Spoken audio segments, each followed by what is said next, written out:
What's up, guys? I'm Uncle Freedom, coming to you on a glorious and well-deserved day off. How's it going? First things first, like, subscribe, share, do the YouTube thing, man. We need to start kicking the algorithm in the teeth because of my schedule. I have not been able to film as much as I wanted to, and I've kind of lost my spot in the algorithm, so I need you guys' help to do that. I've had a lot of people tell me they never even realized I posted videos last month at all. So today we're going to talk about a new optic. A new optic I was very excited to see because I am very excited about the improvements that have already taken place from this company, and that optic is the new Defender Enclosed options from our friends at Vortex. Now, I am not affiliated with Vortex at all. I am entirely very critical of Vortex because one thing you're most known for is your warranty. That's because people use it a lot. And if they use it a lot, it means your stuff breaks a lot. And that has proven to be true a lot of the time. However, Vortex is onto some stuff with some of their new stuff. As you guys know, I use the Vortex UH1 Huey on my Ultimate Patrol Rifle build, and I still have it on there. I love that optic. Now, Vortex's pistol dots, for a long time, were considered by most all real shooters to be suboptimal and not actually duty or concealed carry fire, like optics, right? Some competition guys were still running them because they would work fine for that, but getting tackled onto the ground with your gun on you is probably not going to result in a very good ending for a Vortex pistol dot. And then Vortex, a couple of years ago, released the Defender line. And the Defender line started with the Defender.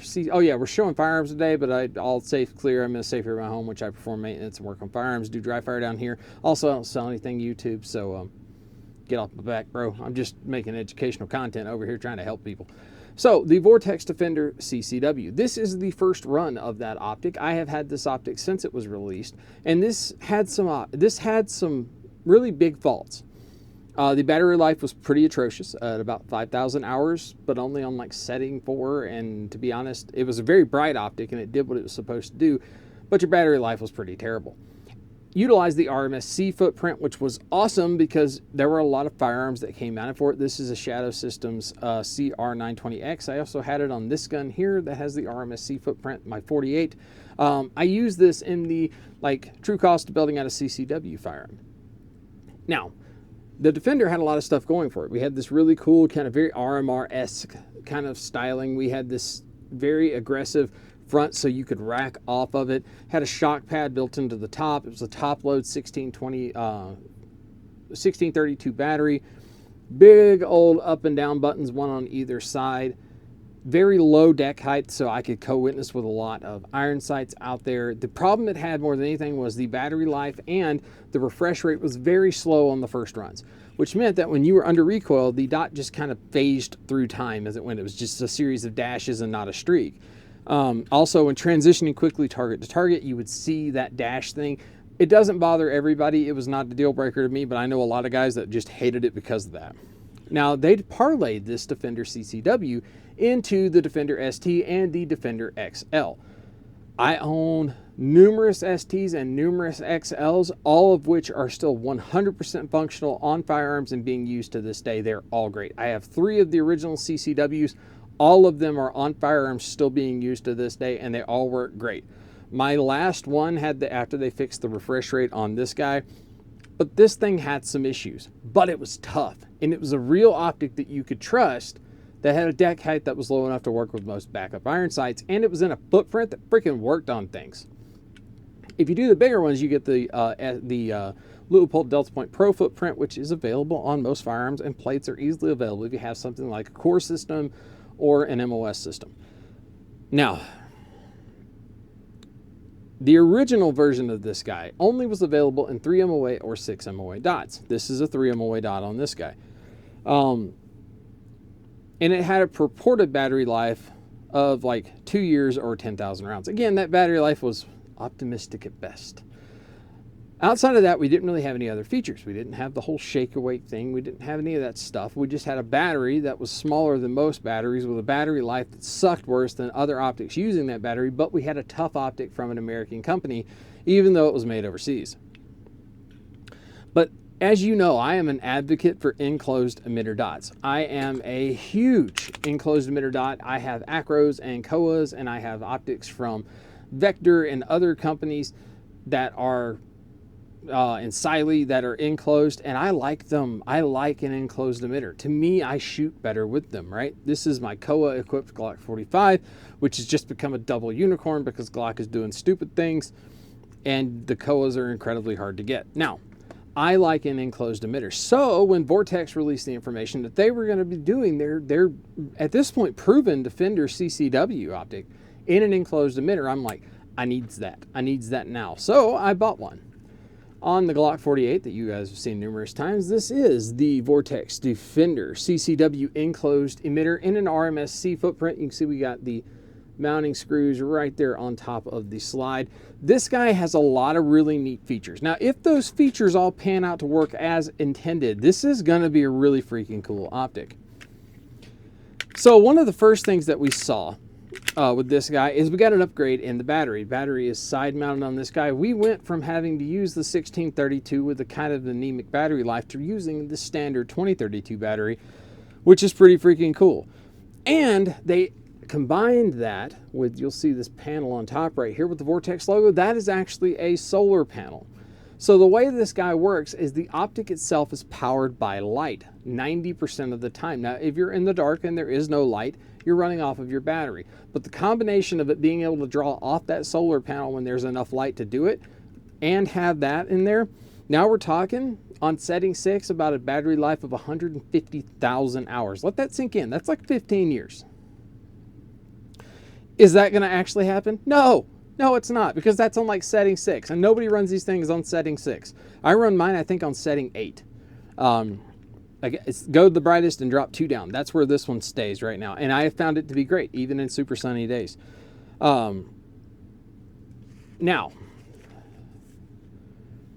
I like the idea of the solar panel, but they have some other features in here. They have a button lockout mode. They have an auto off feature. They have a shake awake feature. For those of you that are all into shake awake, not like SIG shake awake, but like the normal people shake awake. So there's all these features. There was also the inclusion of a 32 MOA donut of death, a 3 MOA dot, or any combination. So you could run just the 32 MOA circle, you could run just the dot, or you could run them both. I immediately turned off all that stuff except for the dot because I don't need that. Now keep in mind, if you run the big reticle, your battery life is not going to last that long. The thing I liked about this is they made everything user configurable.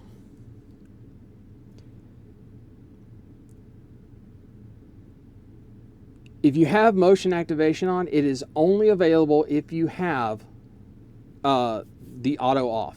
Now the auto off is, it turns the thing off after, I don't remember how many hours, after 10 minutes. So yeah, 10 minutes not touching this, it turns the dot off, you pick the dot up, the dot turns back on, magic. I don't like that because I don't like my potential life-saving device to have turned off at any point, right? Like that is one of my biggest pet peeves with EOTech, though it looks like they're gonna fix that finally after all this time.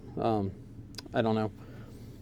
But, so like I said, all that stuff's user configure, right? You can pick your reticle, you can turn on or off the auto shut off, you have the availability for shake awake, just the non-SIG version of shake awake. And you can lock out your buttons if you're worried about them getting pressed against you at some point during the day. And it actually, not as much for a righty because the buttons are all on this side, so they're against my body, but my lefties, I could totally see that being a thing you would need, just because you're much more likely, because those are facing out and exposed to things around you. So I like that.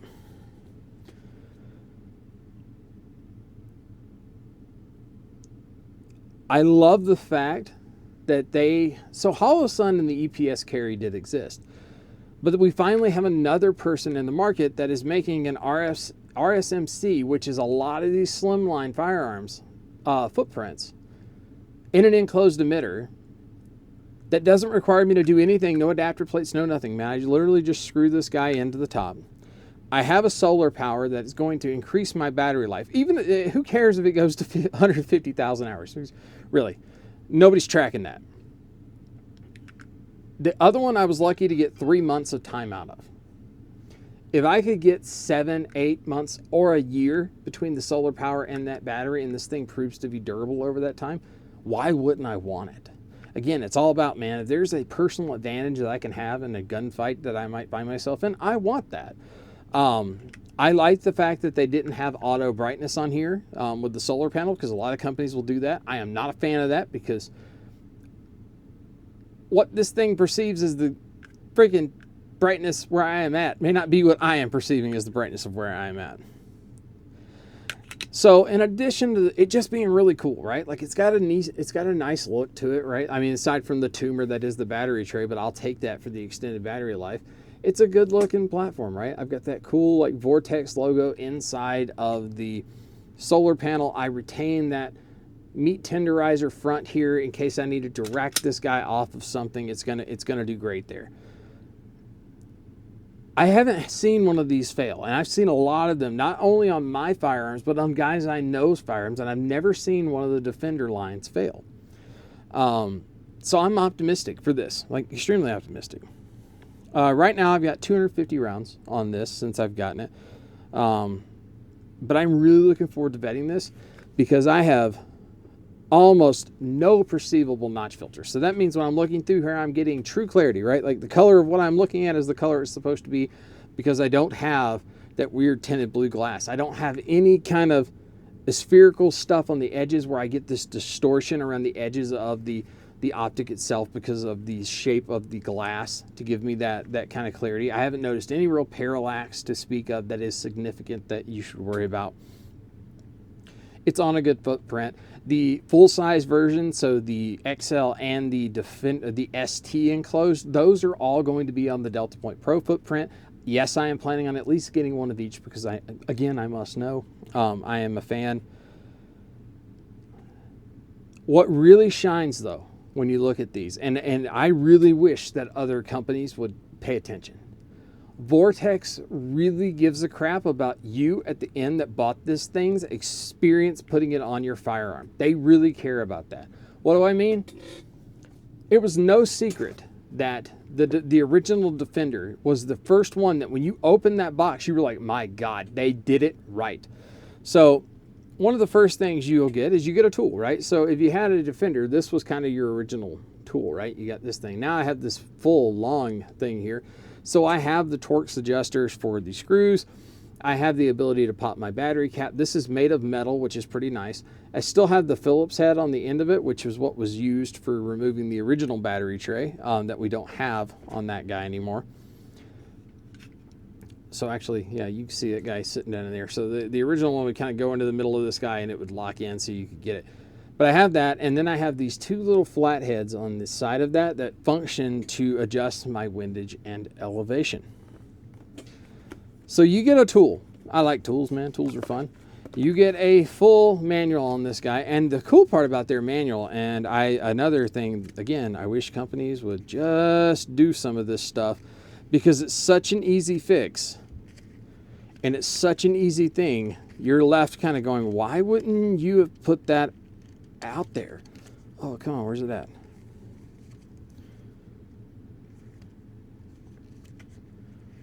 Can't find it. There is a actual table in here that tells you if you're at 15 yards, how much your click is actually worth on there. Cool idea. So like the Defender CCW, you get your basic run-of-the-mill stuff, right? You get your little box with your little foam cutout that your little optic goes into. You get a little rubber cover that goes onto it because you would be the first guy in history to use that. And you get this little magical box. And this little magical box is what makes, honestly, owning some of Vortex's pistol dots, these guys are ahead of you if you don't do this. Now, what do I mean by that? Those of you that have not been in the optics game, we used to play a game when we mounted optics onto firearms, and it was, can we find a screw that works, and how much do we have to shave off the end of it to make the gun still work once we mount the optic? That was a game we played. If you're not from that world, you don't know to go do that. And one of the pitfalls to a lot of companies is they would provide you with like 4 screws, and it was like, maybe it'll be this one or maybe it'll be that one, and then neither one of them work, or you break one almost immediately, or the threads strip off of it, or you strip the head of it. Something goes wrong and you're left trying to find an additional screw. Vortex is this is one of the smartest things I have ever seen a company do. I said this when I got the Defender CCW originally. I opened it, I was like, oh my God, this is genius. Now, primary arms has a little packet that has like 4 screws and they're all labeled. That's all they are. They're just labeled with the sizes, and you do a little try math and try to figure things out. These are actually, there's your name of the screw on the top of it, and it will tell you this is what works with all Glock MOS for the slimline, right? It also works with the Ruger 5.7 and the Springfield Hellcat or the XDM 525 OSP.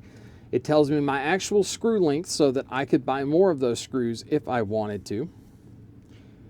Then we have another set, right? So we get another one in here. This one, TP9 SFX, TP9 SC, 320 M17, M18 RXP, CZP 10 series, right? There we go. Everything is here. Smith & Wesson 2.0s, FN 509, SIG P365, HK VP9, Kimber Aegis, right? You also get a Picatinny mount in case you want to mount this guy up on like a shotgun or something, and you get a 1-degree shim plate if you're having the issue that you can't get the optic dialed in far enough. So you may have to use that shim plate. I have not had to use it when doing these right here. So this thing fits perfectly like a glove. Look at that. No gaps, no nothing. Overall platform, footprint, beautiful, fantastic, well done. Big giant buttons on there that I can select my brightness, easy to access battery camp, a longer battery life reported than the other stuff, user configurable for reticles, user configurable for auto off, shake awake, button lockout, all that stuff. And they did it literally not changing any of the DNA that worked great from the original part of the thing. That box with that package of screws is hands down one of the smartest freaking things I've ever seen done, because not only did you tell me what screws were in these baggies, you gave me 4 of each one, and you told me what gun it works in. And I think that is just brilliant, and I cannot freaking believe that other companies have not jumped all over that and made that a thing. So leave it, Vortex, you guys killed it. I don't know if that optic will last as long as the other one, but we are going to find out. But the end user experience, the guy buying this to mount on their firearms experience, this is brilliantly well done. And I sincerely wish that other companies would do this, because it is so incredibly smart to have those screws labeled. What gun does it go to and what can you do with it? Like, that is just freaking brilliant. The best part of these is you're not going to break the bank with these. These are a very inexpensive comparatively dot. And now you can do an enclosed emitter on a platform that has proven extremely reliable. For the slimline guns, now you get an enclosed emitter, and for a guy like me, that enclosed emitter is incredibly important. I just like them more. Do I really think it's going to make a difference in my gunfight? No, but it's America, and I could do what I want, and I like enclosed emitters, and I am very excited to see the Defender. They also made the Venom line in an enclosed emitter. I did not touch that. I have no intentions of ordering one. Vortex, I wouldn't even take it if you sent it to me. Nothing personal, man. I hated the original Venom optic so much. I don't see a point in trying that. When you make the Defender line, which is the better version, I'm going to take the one I know freaking works, man. Like I said, I have had zero problems with any of my Defender optics from the original open emitter versions from Vortex. And now I got closed emitter versions of it, and I am super impressed, man. Like, the sight picture I get when shooting with this guy is super clean. It's very effective, lots of dry fire time. And speaking of dry fire, you guys are not going to want to miss a video that's coming up very, very soon. There's new Mantis stuff afoot, and the new system is one of the coolest things I think I've ever seen, and I cannot freaking wait to do some dry fire on it. I just can't. I am geeking out, excited about that. So guys, I am Uncle Freedom. Thanks so much for hanging out with me today. Take care of yourself. Take care of each other. What is your favorite optic? Have you tried this Defender CCW? Do you want to? I'll see you later.